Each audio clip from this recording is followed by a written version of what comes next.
আচ্ছা, পরীক্ষার হলে এমন কিছু ছোট ছোট ট্রিক্স আছে যেগুলো কিন্তু সাধারণ স্টুডেন্ট আর টপারদের মধ্যে একটা বিশাল পার্থক্য তৈরি করে দেয়।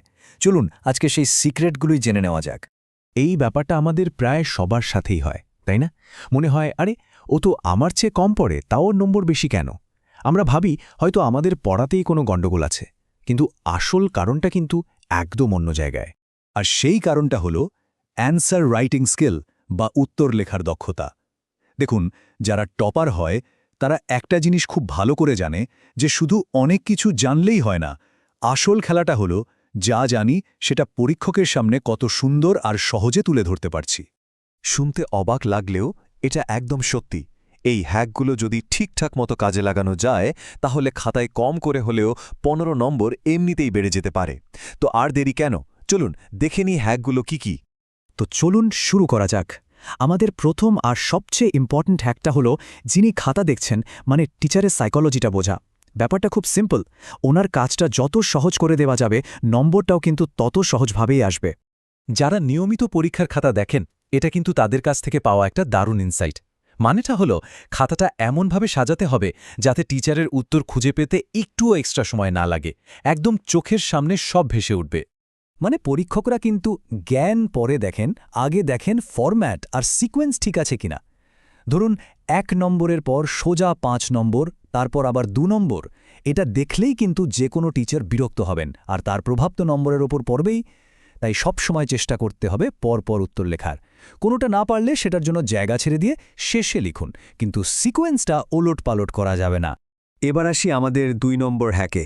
এটা একটা খুবই কমন প্রবলেম, তাই না? যে সব উত্তর জানা আছে কিন্তু সময়ের অভাবে লেখাই শেষ করতে পারলাম না। তো এর সমাধান কি? চলুন সেটাই জেনে নিই। খুব সহজ দুটো উপায় আছে। এক, পরীক্ষার ঠিক আগে রাফ পেজে কয়েক মিনিট একটু হিজিবিজি কাটুন। এতে হাত আর ব্রেনের কোঅর্ডিনেশনটা দারুণ হয়ে যায়, হাত একদম রেডি হয়ে যায় লেখার জন্য। আর 2, যখনই সময় পাবেন, ধরুন কোথাও যাচ্ছেন, তখন আঙুল দিয়ে হাওয়ায় লেখার প্র্যাকটিস করুন। এতে কবজি বা রিস্টের ফ্লেক্সিবিলিটি বাড়ে আর লেখার স্পিডও কিন্তু ম্যাজিকের মতো বেড়ে যায়। আচ্ছা, লিখতে গিয়ে তো ভুল হতেই পারে, তাই না? তখন কি করবেন? কিভাবে কাটাকাটি না করে খাতাটা পরিষ্কার রাখা যায়, আবার নম্বরও বাঁচানো যায়? চলুন এবার সেই জিরো কাট টেকনিকটা দেখি। একটা প্রোটিপ হলো, বড় উত্তর লেখার আগে খাতার লাস্ট পেজটাকে রাফ করার জন্য ব্যবহার করা। ওখানে মেন পয়েন্টগুলো ছোট ছোট করে লিখে নিন। তাহলে দেখবেন আসল উত্তর লেখার সময় ভুল হওয়ার চান্স প্রায় থাকবেই না, আর খাতায় কাটাকাটিরও দরকার হবে না। আর যদি ভুল হয়েও যায় তাহলেও চিন্তা নেই, হিজিবিজি করে না কেটে জাস্ট একটা পেন্সিল আর স্কেল দিয়ে শব্দটার উপর একটা সোজা লাইন টেনে দিন, ব্যাস। এতে খাতাটা দেখতে অনেক ক্লিন আর কনফিডেন্ট লাগে, যা টিচারের মনে একটা ভালো ইমপ্রেশন তৈরি করে। তো এর থেকেই বোঝা যায় যে ছোট ছোট প্রেজেন্টেশনের পরিবর্তন কিন্তু উত্তরে একটা আলাদাই ম্যাজিক এনে দেয়, আর নম্বর বাড়াতে তো দারুণভাবে হেল্প করেই। যেমন ধরুন উত্তরের যে কিওয়ার্ড বা গুরুত্বপূর্ণ শব্দগুলো সেগুলো পেন্সিল দিয়ে আন্ডারলাইন করে দিন। এতে টিচারের চোখে পড়তে সুবিধা হয়।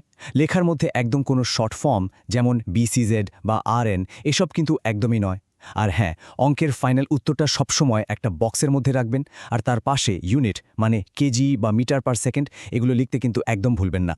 আরেকটা গোল্ডেন রুল হলো, যখনই কোনো পার্থক্য লিখতে দেবে, প্যারাগ্রাফে না লিখে সবসময় 2টো কলাম করে টেবিল বানিয়ে লিখবেন। এতে পয়েন্টগুলো পাশাপাশি দেখতে পরীক্ষকের খুব সুবিধা হয়, আর ফুল মার্কস পাওয়ার চান্সও অনেক বেড়ে যায়। এবার আসি আমাদের শেষ আর সবচেয়ে দরকারি হ্যাকে। এমন তো হতেই পারে যে কোনো একটা উত্তর একদমই মনে পড়ছে না। তখন কি করবেন?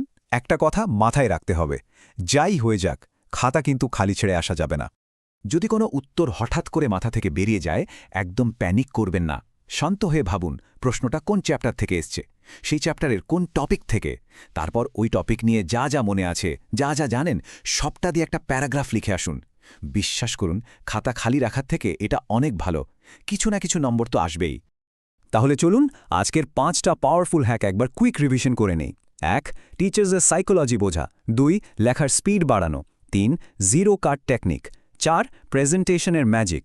আর 5, উত্তর ভুলে গেলে আই ফরগট স্ট্র্যাটেজি। এই কৌশলগুলো ঠিকঠাকভাবে ব্যবহার করলে পরীক্ষার রেজাল্টে কিন্তু দারুণ একটা পরিবর্তন আসতেই পারে। এবার ভাবুন তো, আপনার পরের পরীক্ষাতে এই হ্যাকগুলোর মধ্যে কোনটা সবচেয়ে বেশি কাজে লাগাতে চলেছেন? নিচে কমেন্টে আমাদের জানাতে কিন্তু ভুলবেন না।